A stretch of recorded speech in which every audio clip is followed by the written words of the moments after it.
All right, welcome back for another deep dive. You know how this works. You send us the sources, and we get right into the fascinating stuff. That's right, straight into the heart of it. And this time, you've been exploring Hindu mythology, stories about Krishna.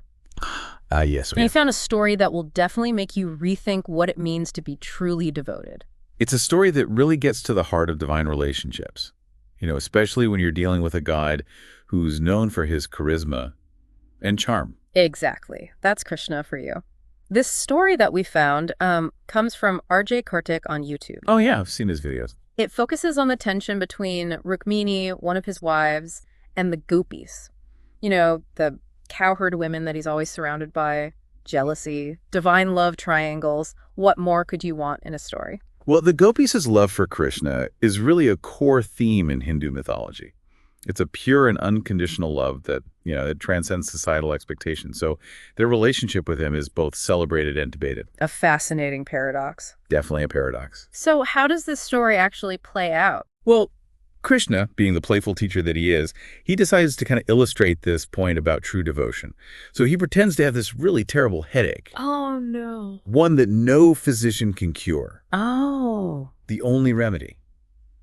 Dust from the feet of someone who truly loves him. Hold on. Foot dust. Foot dust. That's a pretty bold request, don't you think? Especially considering, in that culture and many others, feet are considered impure. It is a test, you see. And it's designed to really expose the difference between superficial devotion and genuine love. And it highlights this concept of humility and surrender, which is required for true bhakti. And this is a concept that's central to many, Eastern spiritual traditions. So how do those who are closest to Krishna react? I'm picturing a mix of shock and horror. Oh, you're spot on. Narada, the divine sage, is, appalled by the suggestion. Of course. Rukmini, consumed by jealousy, she's horrified as well. Oh, yeah. Makes sense.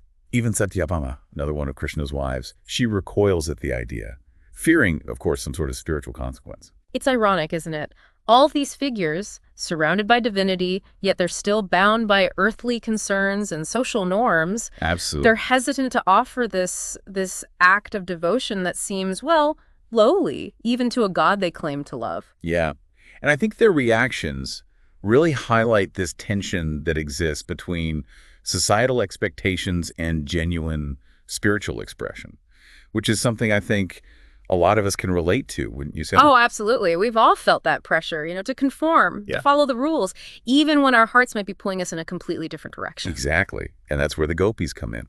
Their love for Krishna is so pure and so unburdened by social conventions that they respond to his request with immediate joy. No hesitation, no questioning. They just dance. And in their dancing, they raise this dust. Love it. That Narada collects to bring back to Krishna to cure him.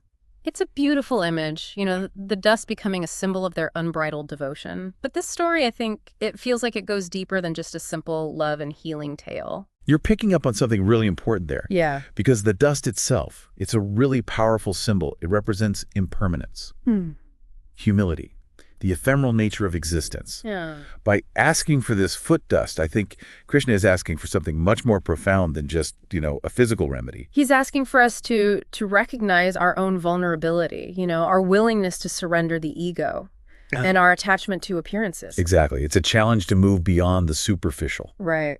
And embrace a deeper and more authentic expression of devotion. And the Gopis, they embody this beautifully.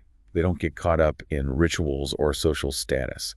Their love is immediate and genuine and utterly selfless. It makes you wonder, though, can those close to the divine, like Rukmini, can they ever achieve that level of pure devotion? That's a really good question. Or does their proximity to Krishna make them, more susceptible to, earthly anxieties and those social pressures? What do you think?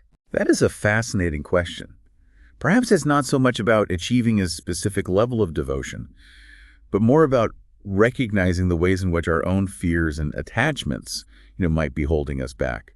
And it seems like even those closest to the divine, they can struggle with this too.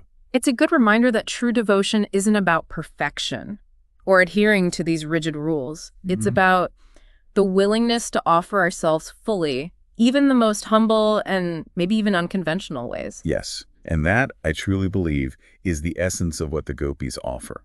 We've talked a lot about the Gopis and those close to Krishna, but there's another character I'm kind of curious about. Narada, the divine messenger. Right. He seems to occupy this unique space in the story, moving between the divine realm and the human world. Narada's role is really fascinating. Yeah. Because he acts as a bridge, doesn't he? Yeah, he does. He witnesses the hesitation of those in the palace, but he also sees the ecstatic response of the Gopis. He kind of embodies this possibility of moving between these realms, you know, between fear and love, convention, and pure devotion. Almost like a guide for us, Yeah. Showing us that we can also navigate these spaces within ourselves. There's so much to unpack here, though. I feel like we've only just scratched the surface of this story and all the questions it brings up. What else can we learn from Narada's journey? What else can we learn from this whole story? We'll continue this deep dive right after this.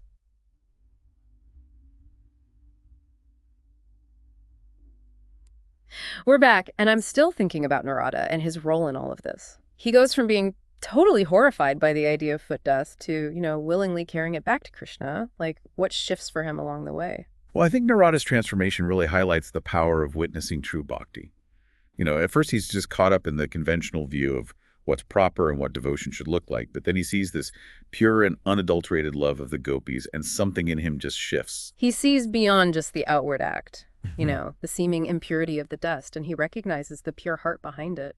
Exactly. It's this reminder that true devotion, it can be expressed in ways that just seem completely unconventional or even shocking. Yep. Especially to those that are bound by, those social norms. It makes you wonder, do we miss those expressions of devotion in our own lives just because we're so focused on what we think it should look like? That is a great point. We might be surrounded by these foot dust offerings, little acts of kindness, selfless gestures, quiet sacrifices, but we fail to recognize them for what they really are. Because we're looking for something grander, something more visible, something that society tells us is worthy of recognition. Maybe. But think about those times that someone has really gone out of their way for you, offered a listening ear, or just showed up, with a kind word when you needed it most. Those seemingly small acts, I think, they can be powerful expressions of love and devotion. It's about recognizing the heart behind the action. Yes. Not getting caught up in the appearances. Exactly. And this story, I think it really challenges us to kind of reevaluate our own definitions of what devotion is, to look beyond those outward rituals and expectations, and just to focus on the sincerity of the offering. So how do we cultivate that kind of discernment in our own lives? How can we learn to recognize and appreciate these foot dust moments, both when we're offering them and when they're offered to us? Well, I think it starts with just becoming more aware of our own motivations. Okay. Are we acting out of a genuine desire to connect, to serve, to love? Or are we driven by this need for recognition or approval or social standing? The more we can align with those pure intentions, I think the more readily we recognize them in other people. It's like we need to fine-tune our internal compass a bit. I like that. So we can navigate through the world with more sensitivity and awareness. That's a good analogy. And just as Narada is, kind of this guide in the story, maybe we can also look to those who embody this type of pure devotion as inspiration. Yeah. People who consistently show up with kindness and generosity, and the willingness to offer their foot dust without hesitation. Right. Or, without the expectation of a reward. Exactly. I think their example can really help us to cultivate that same spirit within ourselves. This story has really shifted my perspective on what it means to be truly devoted. It's not about these grand gestures or even pronouncements of faith, but these small, often unnoticed acts of love and service that we offer to one another. Yes. It's about recognizing and appreciating the foot dust moments that fill our lives. And I think in doing so, we create a more beautiful and compassionate and interconnected world. This deep dive has really taken us on a journey, hasn't it? We started with jealousy and social expectations, and now we're here exploring the power of pure devotion. It's a journey of self-discovery and really a reminder that true connection, it often lies in the most unexpected places. We'll wrap up our exploration of this fascinating tale after a quick break. And we're back. This whole idea of foot dust as a metaphor for devotion, it's really stayed with me. It's such a simple image, but it really says a lot about the nature of, true love and service. It really does. It reminds us that, true devotion isn't about meeting those external expectations or even looking for recognition. It's about offering what you have, even if it seems small, with a pure heart. It's interesting that Krishna didn't ask for, something grand or impressive. Right. He asked for something so humble, something that most people would, just overlook or even reject. And that's a really important point because it highlights this paradoxical nature of devotion. How so? It often shows up in these ways that kind of defy our normal ideas of what's valuable or even worthy.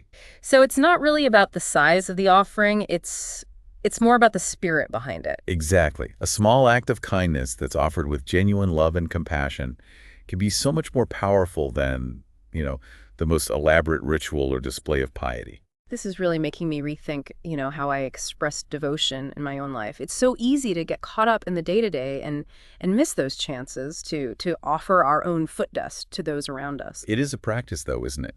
To cultivate that awareness of the small ways we can serve and love each other, shifting from the outward show to that inward intention. And just recognizing those small acts, a listening ear or a helping hand or even a word of encouragement, those can have a huge impact on those around us. Absolutely. Just like the Gopis' foot dust, brought healing to Krishna, our acts of love and service can bring healing to our relationships and our communities. This has been quite a journey, hasn't it? It has. We started with a story of jealousy and a really strange request, and we ended up exploring the core of devotion and how it shows up in our lives. And it's amazing how these ancient stories can give us this timeless wisdom, guidance for navigating life. Couldn't agree more. So as we wrap up this deep dive into divine dust and true devotion, we want to leave you with this question. What foot dust are you being called to offer in your own life? What small act of love or service or kindness is waiting to be expressed? We encourage you to really think about that and see where it takes you. Until next time, keep seeking, keep questioning, and keep diving deep.